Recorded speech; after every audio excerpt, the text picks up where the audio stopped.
damos paso a la ponencia del doctor José Luis Zamorano Gómez, al que agradecemos su presencia desde Madrid.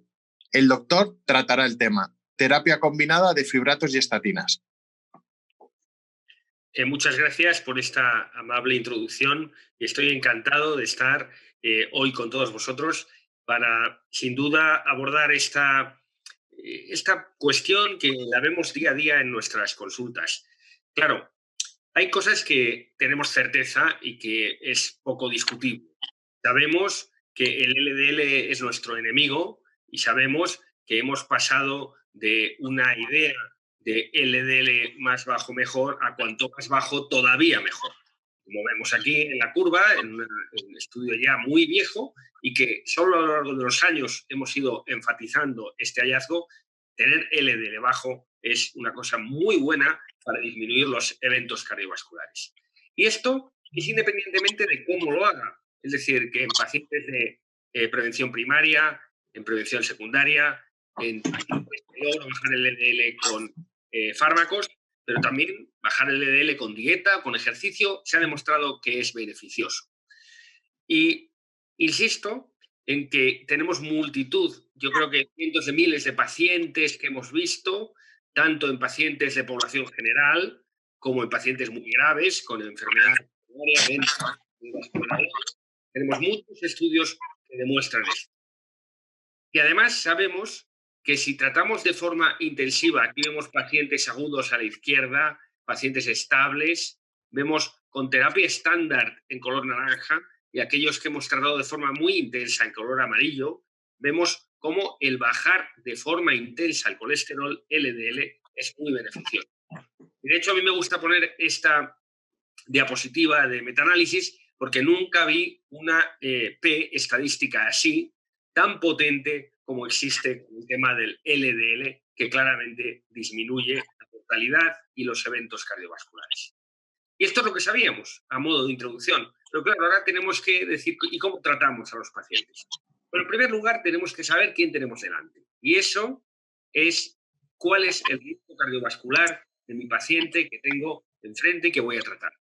Es muy difícil que sepamos el riesgo cardiovascular de un paciente si yo no sé mi riesgo cardiovascular. Como lo primero es preguntaros si conocéis vuestro riesgo cardiovascular.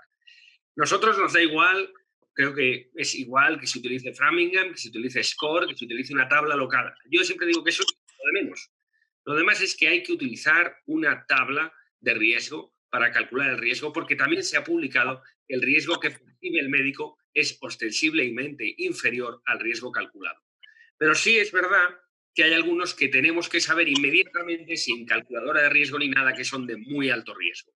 Y en la Sociedad Europea hemos identificado que aquellos pacientes que tienen una enfermedad cardiovascular previa o aquellos que son diabéticos con organodiana, con afectación de organodiana o con más de 3 factores de riesgo, o aquellos con enfermedad renal crónica severa con una filtración glomerular menor de 30, todos estos son de muy alto riesgo. Claro, ¿y qué tenemos que hacer? Pues obviamente cuidar los hábitos higiénico-dietéticos, pero no olvidemos que tenemos unos objetivos claros, centrándonos en nuestros pacientes que habitualmente vemos de muy alto riesgo o de alto riesgo. El objetivo de LDL es menos de 55 miligramos de decilitro y el 50% de reducción de LDL respecto al basal o menor de 70 miligramos por decilitro y reducción del 50% respecto a nivel basal. ¿Y qué hay que hacer?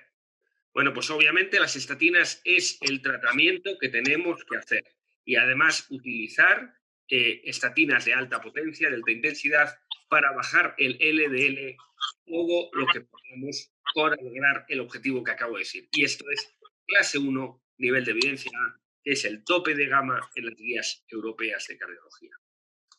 Por tanto, en este esquema podremos ver que lo que habría que hacer es primero estimar el riesgo, ver si tengo indicación de tratamiento hipolipemiante, si no, pues le modifico el estilo de vida, le ayudo en su estilo de vida, defino mi objetivo si tengo indicación de tratamiento y voy directamente a la estatina. Y de aquí, estatina de alta intensidad, reevaluar y si no he alcanzado el objetivo, añadir terapia combinada para tratar el LDL y si no, ahí es donde nos plantearíamos en pacientes de muy alto riesgo añadir inhibidores de PCSK9. Las estatinas no hay que entrar en ellas, todos las conocéis bien. Lo que está claro es que lo que ha demostrado es una gran, como veis aquí en el cuadro de la derecha, una gran disminución de eventos cardiovasculares, ictus, mortalidad y mortalidad de todas las causas de mortalidad cardiovascular. Realmente esto hace que son unas drogas excelentes que han demostrado todo. Y de hecho sabemos, como veis aquí en este gráfico, que cuanto más bajo es el LDL, tengo menos eventos. Bueno, y esto ya lo sabemos. Pero claro, hay dos verbos que son totalmente distintos, que es saber y hacer. Claro, y eso si lo aplicamos, y esto siempre decimos, bueno, es el médico de enfrente, el hospital de al lado, el país de enfrente. No, esto hay que saber que ocurre en nuestras consultas, en nuestros enfermos. Sabemos que los pacientes que llegan a objetivos terapéuticos dista mucho de un nivel óptimo. Es decir, tenemos mucho para mejorar en este sentido, para alcanzar los targets. Y no solo eso, sino que tenemos el concepto del riesgo residual. Aquí vemos diferentes estudios y fijaros cómo yo bajo LDL, pero claro, los eventos no llegan a cero. Tengo un riesgo residual que hemos identificado en todos los estudios lipídicos que se han hecho. Por tanto, yo creo que es un concepto que tenemos que conocer y tenemos que hacer algo para mejorar el pronóstico de nuestros pacientes. Por tanto, lo que sabemos en este primer bloque que os quería decir es que el LDL es nuestro enemigo, tenemos que bajarlo, como con estatinas, pero aún haciendo un buen trabajo, tenemos todavía un riesgo residual. Y ahí es donde entra la siguiente pregunta. ¿Y qué nos marca este riesgo residual? Yo creo que aquí es donde el papel de los triglicéridos y lo que hemos hablado del non-HDL, el no-HDL, es dos factores que conviene que profundicemos un poquito más. Empecemos por el HDL. ¿Qué pasa con el HDL? Bueno, aquí veis realmente los estudios que tenemos con estatinas en pacientes coronarios estables y vemos como claramente cuando yo bajo LDL todavía tengo un riesgo residual, ver qué pasa con HDL o con triglicéridos. Es decir, son unos marcadores claramente de riesgo que no debemos mirar hacia otro lado. ¿Elevar HDL es bueno? Bueno, pues fíjense, yo no conozco ningún estudio que subir HDL per se sin tocar LDL sea beneficioso. La combinación de bajar LDL y subir HDL sí es beneficiosa. Hemos visto en diferentes ensayos que separar incluso que subir HDL solo no es beneficioso, pero una acción combinada de todo el perfil lipídico realmente sí puede ser beneficiosa. Y aquí, por ejemplo, en el TNT podemos ver por cuartiles, aquí vemos los eventos cardiovasculares a 5 años, los niveles de HDL y en el TNT que he bajado por debajo de 70 el LDL, fíjense cómo el HDL era un predictor de riesgo residual cuando yo tenía LDL bajo. Y aquí en azul vemos el brazo control y en rojo, en naranja, el brazo tratado con estatina. Y fíjense como aquellos pacientes que he bajado LDL y tengo HDL mayor tienen claramente menos eventos cardiovasculares. Y esto ocurre tanto en la izquierda, como veis, en pacientes con diabetes. Estamos hablando entre diabéticos y no diabéticos de más de 100.000 pacientes. Y vemos cómo efectivamente bajar LDL y subir los niveles de HDL claramente se traduce en un menor número de eventos cardiovasculares. Por tanto, creo que es bueno hasta este punto ver que en un metaanálisis de más de 170.000 pacientes, pues creo que es una información aplastante. Vemos cómo cuando yo he bajado el LDL, independientemente del nivel que yo lo haya bajado, con estatina de alta intensidad, el riesgo cardiovascular era siempre menor en pacientes que tenían un nivel más alto de HDL. Esto fue controvertido pero con el estudio Júpiter, pero bueno, yo creo que este metaanálisis tira por tierra esa hipótesis que estudió Júpiter. Creo que la combinación realmente de HDL alto, LDL bajo, es probablemente lo que debemos de conseguir. ¿Qué pasa con los triglicéridos? Bueno, pues en el PROOVIT aquí podemos ver cómo se comportan de forma absolutamente diferente aquellos pacientes con triglicéridos de más de 150 o menos de 150 y fijaros cómo la tasa de eventos con una significación estadística era mayor cuanto mayor eran los triglicéridos. Y lo mismo ocurrió en el IDEAL y el TNT. Obviamente son estudios hechos para el colesterol, pero que se analizó también el nivel lipídico. Fijaros como de nuevo aquellos pacientes con triglicéridos más bajos y LDL bajo eran los que se beneficiaban. Bueno, esto se ha confirmado en otros estudios más recientes, este publicado en el Lancet, un estudio danés, y fijaros cómo la tasa de infarto de miocardio, enfermedad isquémica, tanto cerebrovascular como cardíaca, y como mortalidad, vemos cómo realmente existe una asociación entre elevación o niveles más altos de triglicéridos con la mortalidad de cualquier causa. En el fondo, de nuevo, volvemos a combinar dos parámetros. Por un lado, los triglicéridos y por otro, el LDL. Antes hablábamos de LDL-HDL, ahora vemos que LDL bajo. Aquí tenemos LDL menos de 70 y triglis menos de 150. Es el mejor perfil que puede tener, en este caso, nuestro paciente. LDL con triglicéridos bajos, LDL bajo, vemos como la tasa de mortalidad, infarto o eventos recurrentes realmente son mucho menores con y todo esto se ha visto en algún otro estudio.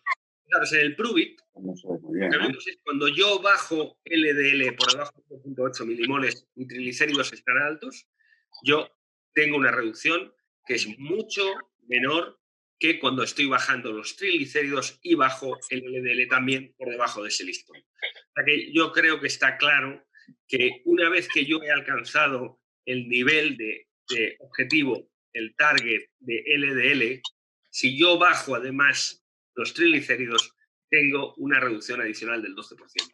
Obviamente todo esto es importante conocerlo, pero estamos partiendo de la premisa de que ya he llegado al objetivo primordial de mi paciente dislipémico, que es tratar el LDL. Pero una vez que yo he tratado el LDL, puedo añadir algo más para bajar el riesgo residual. Y aquí, por ejemplo, esto se ve muy bien en el ACORD. Fíjese como aquellos pacientes que estaban con estatina, todos tratados con estatina o con placebo, aquellos que tenían triglicéridos altos y HDL bajo, estos tienen más eventos, la columna en rojo. Y claro, aquellos pacientes que tienen el perfil más desfavorable serían aquellos reacción inversa de nuevo, triglicéridos altos y HDL bajo con el mismo nivel de LDL. Esto nos lleva a ese concepto tan bonito que es la dislipemia aterogénica. Porque en el fondo lo que tenemos que combinar es el perfil lipídico de mi paciente. Yo ya sé que LDL es el gran killer, es mi objetivo primordial. Pero ¿qué pasa con las otras partículas? ¿Qué pasa si yo tengo HDL bajo y si tengo triglicéridos altos? Bueno, pues este paciente realmente tiene un perfil pronóstico claramente peor. Hay un aumento claro del riesgo residual a pesar de que yo le tenga en LDL en objetivos. Y aquí tenéis cómo si yo asocio en este estudio de Boston los triglicéridos agrupados en quintiles y el HDL igual, vemos cómo realmente va existiendo en esta diagonal que os marco y que se ve cómo existe una cierta asociación cuando incluso yo al paciente ya le he controlado el LDL con estatina. Deberíamos considerar, por tanto, el non-HDL un factor mejor que el LDL. Bueno, en las guías no es así. En las guías, obviamente, el paciente tiene que estar, el target fundamental, el objetivo fundamental es LDL. Pero en algunos pacientes sí que el non-HDL es un claro objetivo, especialmente en pacientes diabéticos, por ejemplo, obesos, hipertrigliceridemias. ¿Por qué? Porque realmente tenemos lipoproteínas antiaterogénicas, como veis aquí, y lipoproteínas que son claramente aterogénicas, que es el concepto del non-HDL. Por tanto, el non-HDL es muy útil, es clase 1, en la estimación del riesgo cardiovascular en pacientes diabéticos, obesidad, triglicéridos altos o incluso que basalmente tengan LDL bajo. ¿Y qué tenemos que hacer? Pues simplemente valorar todo el perfil lipídico de mi paciente, no quedarme satisfecho, especialmente en estos grupos de población que he dicho, solo viendo el target de LDL. ¿Y cómo lo hago? Bueno, y es donde entra el papel de los fibratos. Los fibratos son muy conocidos, realmente es una droga que ya no tiene secretos para nosotros, es un agonista de los PPAR-alfa y tiene un efecto de disminución de LDL, modesto 20%, disminuye triglicéridos un 50% y aumenta el HDL 20%. Con lo cual yo creo que es una droga que inicialmente, en el concepto que acabamos de recorrer en esta lección, pues vemos cómo podría ajustarse muy bien, especialmente si logro un objetivo de LDL previo. Claro, voy a modificar con el fenofibrato, modifico los lípidos, claramente, hago lipólisis de las partículas ricas en triglicéridos, la beta-oxidación de los ácidos grasos. Realmente todo esto disminuye trigli, aumenta HDL, disminuye algo LDL y, por tanto, el efecto microvascular también disminuye inflamación, disminuye la trombosis, mejora la función endotelial. Hay muchos estudios que ven la combinación de diferentes estatina con fibrato. ¿Y por qué? ¿Cuál es el objetivo que tenemos detrás? Bueno, pues el objetivo que tenemos detrás es que si yo bajo mucho los triglicéridos con el fenofibrato y realmente he bajado ya LDL con la estatina y subo HDL, realmente voy a bajar el objetivo del non-HDL. Y esto se ha visto que realmente tiene un claro beneficio en disminuir la mortalidad, disminuir el ictus, disminuir la hospitalización, disminuir la revascularización. Realmente es una playa de efectos que son claramente muy positivos. Y como veis aquí, en este metaanálisis, vemos cómo en todos los estudios vemos que hay una disminución importante del 35% de los eventos coronarios en pacientes con dislipemia heterogénica.